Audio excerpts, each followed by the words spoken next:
Sir সব মিথ্যে, আমি শুধু ওকে হেল্প করতে গেছিলাম। ঠিক আছে, থানায় গিয়ে ডিসাইড হবে কে সত্যি মিথ্যে বলছে।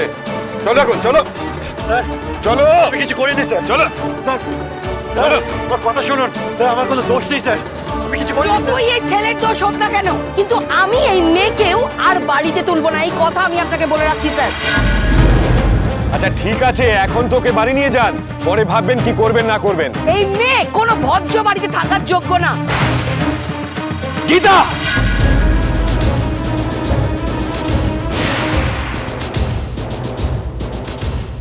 সারা পাড়ায় তুমি উল্টো পাল্টা কথা রটাচ্ছ নন্দিনীর নামে, নিজে থেকেও বোঝনি যে নন্দিনী ওরকম মেয়েই নয়। তোমার নন্দিনী যে কি জিনিস সেটা তুমি নিজেই জানো না। শুধু আমি না, গোটা পাড়া বলছে। এই যে এই ছেলেটাকে দেখছো, এই ছেলেটাকে যাকে পুলিশে ধরেছে, তার সাথেই তোমার নন্দিনীর লটর গটর ছিল।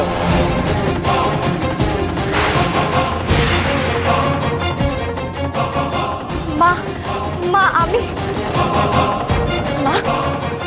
আমি জানি মা, আমার মেয়ে এমন কাজ করতে পারে না। আমি বিশ্বাস করি, আমি বিশ্বাস করি। এই যে কিছুই জানেন না, আমি বাইরে বাইরে কি করে বেড়াচ্ছি।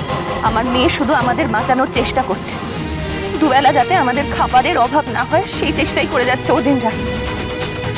যে মেয়ে রাতে অ্যাবর্শন ক্লিনিকে ঘুরঘুর করে তার সম্বন্ধে আর যাই হোক অত বড় বড় কথা সাজে না।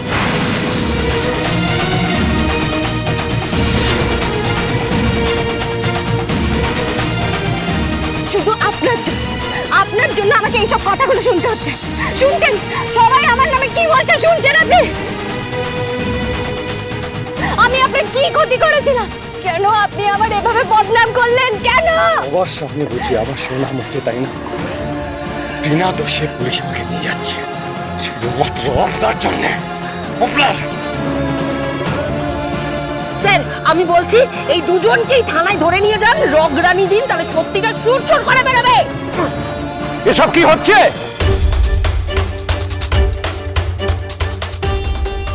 আরে কুমারেশ বাবু, আপনি?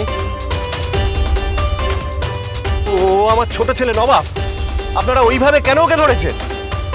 আপনি তো জানেন বসু ঠাকুর পরিবারের ব্যাপারে। দেখুন কি যে বলি, মানে ও যা করেছে, মানে যে অভিযোগটা ওর নামে উঠেছে তাতে তো গণধোলাই খেতে যাচ্ছিল। না না স্যার, আপনার বোধহয় কথাটা ভুল হচ্ছে। দেখুন আমার ভাই ওরকম ছেলেই নয়, ও খুব নামকরা ফুটবলার, কদিন পরেও বিদেশে ক্লাবে খেলতে যাবে। আর দেখুন ও যে ভালো খেলে সেটা আমার জানা আছে, কিন্তু এখানে তো ও অন্য খেলা ইনভলভ হয়ে পড়েছে। না না, এটা ঠিক নয় অফিসার, নবাব এরকম ছেলেই নয়। আপনি এখানে মানে যে কাউকে জিজ্ঞাসা করতে পারেন। দেখুন আপনারা বলছেন যে আপনাদের ছেলে এরকম কাজ করতে পারে না, হ্যাঁ, আর ওনারা বলছে যে ওনাদের মেয়ে এরকম নয়। তাহলে তো আপনারা নিজেদের মধ্যে কথা বলে সব মিটমাট করে নিন। এটা কেমন কথা হলো স্যার? উনি আপনাদের চেনা বলে নিজের দায়িত্ব ঝেড়ে ফেলতে চাইছেন নাকি? আর দেখুন পুলিশ ছুলে কি হয় জানেন তো, এতে কিন্তু আপনাদেরই বিপদ বাড়বে। কেঁচো খুঁড়তে অনেক কিছু বেরিয়ে পড়তে পারে। তাই সকলের যেটা ভালো হয় আমি সেটাই বলছি। এই ওকে ছেড়ে দাও।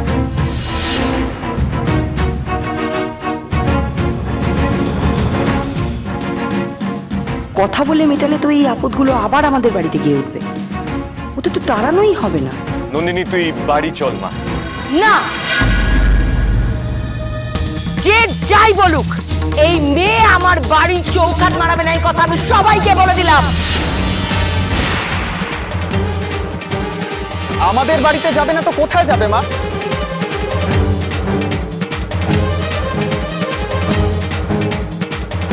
কেন?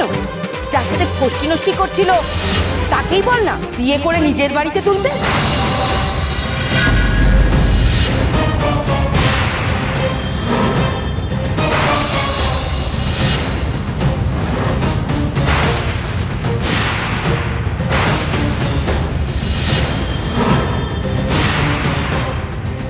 বিয়ে? বিয়ে? এ তুমি কি বলছো কাকিমা? আপনি দেখছি এই মেয়েটি 10 কাঠি ওপরে যান, নিজের বাড়িতে তুলবেন না বলে আমার ঘাড়ে চাপাতে চাইছেন।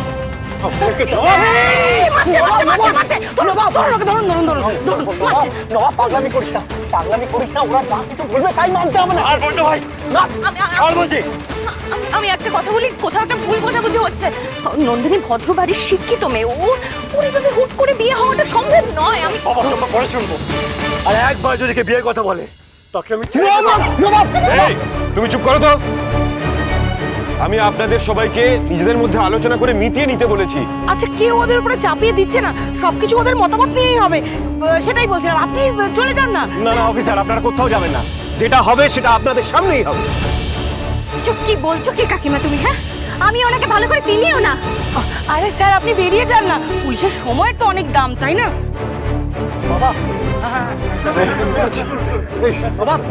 অফিসার অফিসার, আপনারা প্লিজ যাবেন না। হ্যাঁ, আপনারা চলে গেলে ব্যাপারটা নিয়ে অযথা জল ঘোলা হবে। না না, কোনো অসুবিধা হবে না স্যার। বাবা কথা বাড়িয়ে লাভ নেই, নবাবকে নিয়ে এখন বাড়ি চলো বাবা। না বড়দা ভাই, অকারণে পুলিশ আমাকে তুলে নিয়ে যাচ্ছে। সত্যি মিথ্যে ফয়সালা ওদের সামনেই হবে। ছাড় আমাকে। স্যার প্লিজ স্যার, আপনি আসুন প্লিজ স্যার। এদিকে মাথা ঠান্ডা কর। চল চল চল, আমরা বাড়ি ফিরে যাই। না, এইভাবে ছেলেকে বগল দাবা করে আপনি বাড়ি নিয়ে যাবেন তা তো হতে পারে না। নন্দিনীর মা সোজা সরল বলে আমি কিন্তু ঘাসে মুখ দিয়ে চলি না। হ্যাঁ, নন্দিনী আর আপনার ছেলে যা করেছে তাতে আমাদের নাক কাটা গিয়েছে একবারে। এরপর বিয়ে দিন, যা ইচ্ছে তাই করুক বন্ধ করে, আমরা তো আর দেখতে যাবো না। কি বলো? হ্যাঁ কাকিমা, হাত জোর করে আমি বলছি, উনি একটা খারাপ মানুষ, কিন্তু আমার সঙ্গে কোনো সম্পর্ক নেই। সে কি বল? তুমি নবাবকে খারাপ মানুষ বলছো? মা, তুমি তো আমাদের বাড়িতে কতবার গেছো, ওকে তো আগে দেখেছো তুমি। ও বাবা, বাড়ি অব্দি পৌঁছে গেছে, ভাবাই যাচ্ছে না। শুনছেন আপনারা? এ মেয়ে তো একদম বাড়ি অব্দি পৌঁছে গেছে। কি গো সুপ্রিয়া, শুনলে তো আমার মেয়ের কথা? না না না, ব্যাপারটা এরকম নয়, আমি বুঝিয়ে বলছি। আবার বানিয়ে বানিয়ে চারটে বাজে কথা বলবি, তার চেয়ে তোদের বিয়েটাই তো আমরা দিয়ে দিচ্ছি। আরে এই যে দাদা, আপনি এভাবে কিন্তু ছেলেকে নিয়ে কেটে পড়তে চাইলে চলবে না। হ্যাঁ, তখন কিন্তু ব্যাপারটা অন্য দিকে করাবে। কি বলতে চাইছেনটা কি আপনি? আমরা পুলিশের ডায়েরি করব যে আপনাদের ছেলে আমাদের মেয়ের ইজ্জত নিয়ে টানাটানি করছে।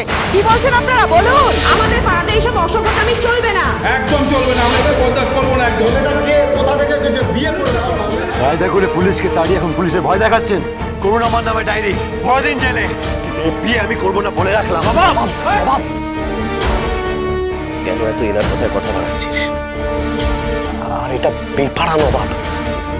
দেখ লোকজন ঘিরে ধরেছে, তারা রেকর্ড করছে, কিন্তু কেসটা অন্যরকম হয়ে যেতে পারে। তুই একটা কথা ভাব, সেটা তো শেষ হয়ে যাবে নবাব। একবার পুলিশের খাতায় তোর নাম উঠে গেলে বিদেশের ক্লাবে তোর খেলতে যাওয়ার স্বপ্ন কোনোদিনও সত্যি হবে না, হয়তো ভিসাই পাবি না। তুই বলে দোষ না করে শাস্তি পাবো? ওই মেয়েটাকে বিয়ে করবো? ওরা প্ল্যান করে আমাকে ফাঁসানোর চেষ্টা করছে। মা, মাথা গরম করে লাভ নেই। আগে আমাদের ট্রাই করতে হবে কি করে এখান থেকে বেরোনো যায়। তাই বলে ওরা যা বলছে তাই মেনে নেব? ওই মেয়েটাকে বিয়ে করবো? একটা জলই মেয়ে। এই তুই বুঝতে পারছিস না নবাব, এই জল কত দূর পর্যন্ত করাতে পারে? তোমরা আমার ক্যারিয়ারের কথা ভাবছো, কিন্তু ওই এইভাবে বিয়ে করলে আমার পুরো লাইফটা শেষ হয়ে যাবে। আগে পিছিয়ে না ভেবে কাজ করলে এই ফলটাই ভুগতে হয়, তোকেই বিয়েটা করতে হবে।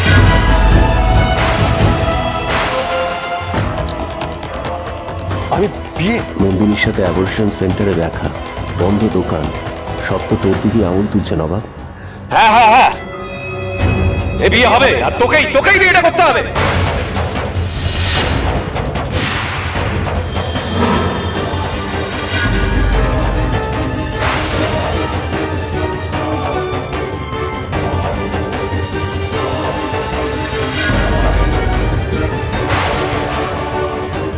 আসুন কোনেকে এবার শুভ দৃষ্টিটা করে মালা বদলটা করিয়ে নিন। আপনার জীবনের সব থেকে বড় বিপদ আমি ডেকে আনবো নবাব বসু ঠাকুর। বড় বৌদির সঙ্গে হাত মিলিয়ে আমাকে ফাঁসানোর প্ল্যান করেছিলেন। এবার প্রতিটা দিন, প্রতিটা মুহূর্তে আপনি বুঝবেন নরক যন্ত্রণা কাকে বলে। যেভাবে বিয়ে হচ্ছে ওদের, সেখানে তো সারা জীবন ওরা দুজন দুজনকে ঘৃণা ছাড়া আর কিচ্ছু করতে পারবে না। নবাব নন্দিনী, নবাব